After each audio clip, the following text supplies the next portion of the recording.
Lectura del Santo Evangelio según San Mateo. Gloria a ti, Señor. En aquel tiempo dijo Jesús a sus discípulos: no tengáis miedo a los hombres, porque no hay nada encubierto que no llegue a descubrirse, ni nada hay escondido que no llegue a saberse. Lo que os digo en la oscuridad, decidlo a la luz. Lo que os digo al oído, pregonadlo desde la azotea. No tengáis miedo a los que matan al cuerpo, pero no pueden matar el alma. No temed al que puede llevar a la perdición alma y cuerpo en la gehenna. ¿No se venden un par de gorriones por 1 céntimo?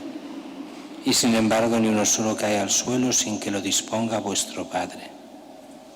Pues vosotros hasta los cabellos de la cabeza tenéis contados.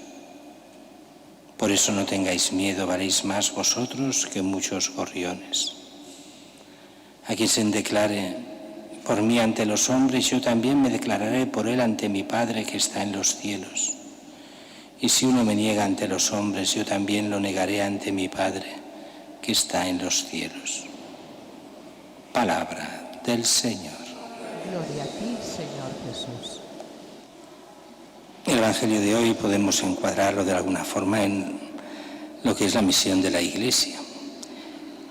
Justo antes de este texto, el Evangelio venía a decir que si así persiguen al Maestro, también os perseguirán a vosotros. Los discípulos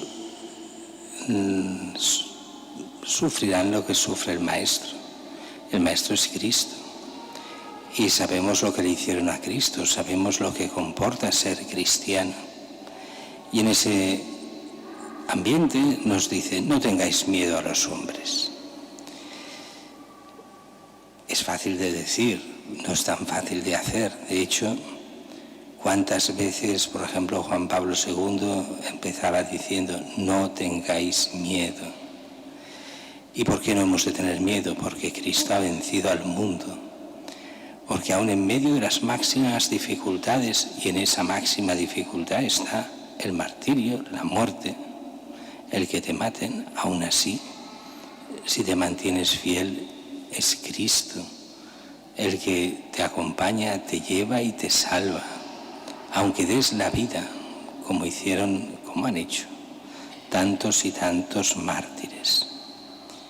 Nada hay encubierto que no llegue a descubrirse, nada hay escondido que no llegue a saberse. Esto, de hecho, son puros refranes, pero que reflejan la verdad. La verdad es que no hay nada escondido ante Dios, y todo conoce y todo sabe, hasta nuestros pensamientos más íntimos. Y conoce también a todo aquel que hace el mal. Y Él es el que será el juez, Cristo, de vivos y muertos. Lo que os digo en la oscuridad, decidlo a la luz. Lo que os digo al oído, pregonadlo desde la azotea. Aquí, en esta última frase, Jesús recoge una tradición, o una doble tradición, para entender un poco esto que tenían muy presentes los judíos. La primera tradición era la forma de predicar en las sinagogas. Sabéis que en aquella época no habían altavoces, como los hay hoy. Incluso en las iglesias más antiguas que esta, pues había el lugar en el centro de la iglesia desde donde se predicaba, lugar alto para que llegase a todos. Y las iglesias estaban mejor construidas que esta, pensadas en la acústica para que se oyese bien. Una vez salieron los altavoces y micrófonos, se acabó la acústica de las iglesias, ya no se estudiaba la acústica. ¿Qué pasaba en las sinagogas? Hemos de pensar que la mayoría de sinagogas eran mucho más pequeñas que esta.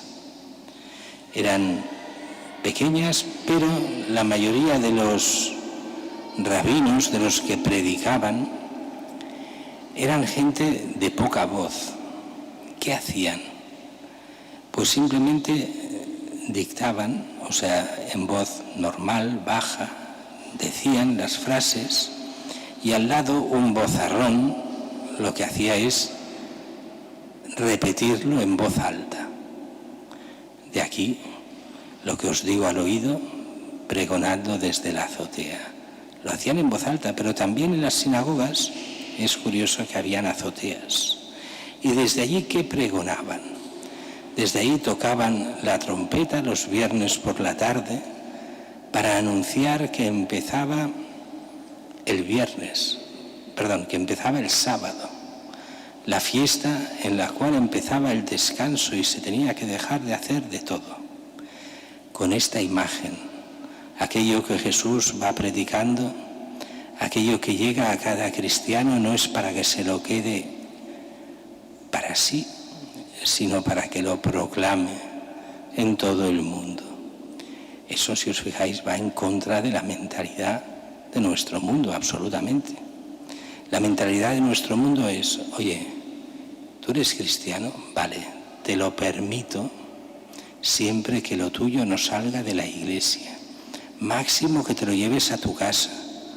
Pero el mundo es laico, el gobierno es laico, la calle es laica. No queremos signos cristianos. Bueno, pongo solo, y esto entra hasta en la mentalidad de la iglesia.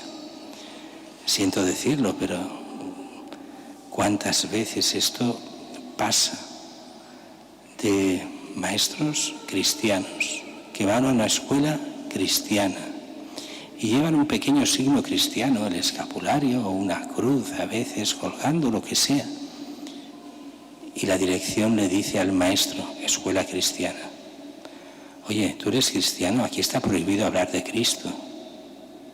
En la escuela cristiana, no digo en todas, pero en la gran mayoría, está prohibido hablar de Cristo. Hay padres todavía que llevan a sus hijos a la escuela cristiana pensando que le darán una educación cristiana. Falso en el 95% de los colegios cristianos, donde como mucho se habla de aquello de valores, pero de formación cristiana, nada de nada. Eso va en contra del Evangelio de hoy. Es Cristo el que debe ser su palabra proclamada en todas partes y más entre nosotros que somos los cristianos. Si no lo hacemos nosotros, ¿quién lo hará? Lo que os digo en la oscuridad, decidlo a la luz. Lo que os digo al oído, pregonadlo desde la azotea. ¿Cuál es el problema? Bueno, es que es peligroso. No tengáis miedo, dice Jesús, a los que matan el cuerpo, pero no pueden matar el alma. No, temed al que puede llevar a perdición alma y cuerpo en la gehenna, o sea, en el infierno. ¿Y quién es el que puede llevar al infierno? ¿El que te persigue? No. Pues ¿quién? Y entonces aquí es evidente. Nos recuerda esto nuestro bautismo. ¿A qué renunciamos en nuestro bautismo? Renunciamos al mal, renunciamos al pecado, renunciamos al maligno. El claudicar ante el mal, el claudicar al pecado, el claudicar al maligno es lo que nos lleva a la perdición. Así que hemos de renunciar a estas tres cosas, no dejarnos llevar por ellas. ¿Y eso cómo se hace? Pues es el santo temor de Dios que se había dicho toda la vida. Es ese respeto y amor a Dios que nos lleva a la renuncia al pecado, a la renuncia al mal, la renuncia al diablo.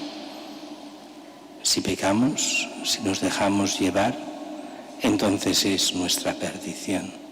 Si en ese santo temor a Dios, ese amor reverencial a Dios que nos libra del pecado, es donde podemos no tener miedo.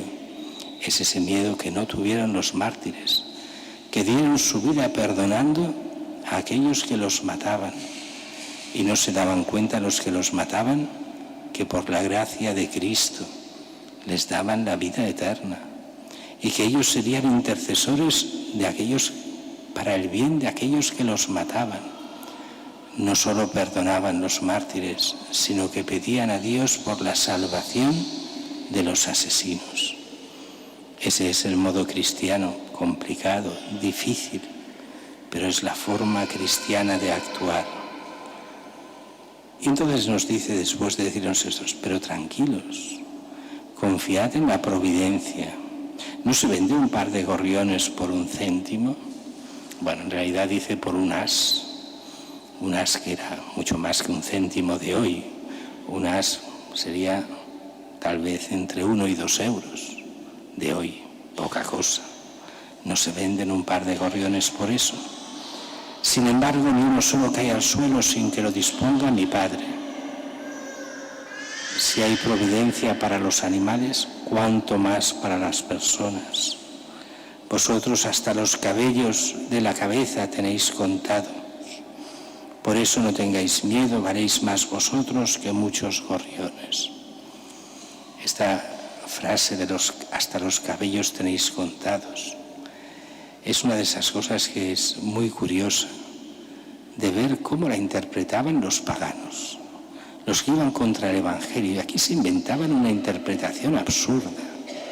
Decían, entonces cuando haya la resurrección de los muertos, todos los cabellos que os han cortado se os han de volver a poner. ¿Pero de qué hablas? Si aquí no se está hablando de eso. Aquí se habla de la salvación de Dios, del amor de Dios que nos conoce hasta lo más íntimo. Todo en nosotros es importante para Dios. Él nos conoce como nadie, ni nosotros mismos llegamos a conocernos. Y nosotros valemos, dice el mismo Jesús, mucho más que muchos gorriones. Así que no tengamos miedo, confiemos en aquel que nos ama más de lo que nadie nos ha amado jamás. Y por eso dice también, a quien se declare por mí ante los hombres, yo también me declararé por él ante mi Padre que está en los cielos. Es ese reconocimiento de Cristo ante los hombres. Tú eres cristiano, soy cristiano. ¿Crees en Cristo? Yo creo en Cristo. Hoy la tendencia es al disimulo, al hacer ver que no, que nosotros no somos nada, ni chicha ni limonada. Decían aquellos que sí, somos más o menos buena gente, pero cristianos dentro de la iglesia, paganos fuera de la iglesia. Y es Cristo que nos advierte, nuestro testimonio es esencial para la salvación del mundo. Pero claro, también hemos de ser gente que nos demos cuenta de qué sirve el testimonio si después no hay una coherencia de vida. Esto me recuerda a un personaje, no diré quién es, que estaba, trabajando para una empresa y era el típico ejecutivo agresivo, durísimo, de cristiano nada en apariencia. Y un día se enteran que se hace religioso. Y dicen, el que ha sido el más duro, el más anticristiano, el que no tenía principios. Y resulta que va y se hace religioso. Claro, no fue un buen ejemplo, porque él ya era religioso de hecho, antes, pero lo que testimoniaba con su vida era una falta de ética impresionante. Y el que va y va a hacer los votos y se hace religioso. Es lo que nos pasaría a nosotros. Claro que a veces puede parecer que es mejor que no nos mostremos como cristianos para no escandalizar, porque si no actuamos de cristianos, ¿cómo vamos a decir que somos cristianos? Por eso esa coherencia de vida, ese temor de Dios, ese buscar siempre el bien, el dejarnos llevar por Él y dar testimonio de Cristo y que somos suyos. Ante el que se declare por mí ante los hombres, yo me declararé ante el Padre por ellos. Si somos fieles al Cristo, Cristo nos será fieles a nosotros para nuestra salvación.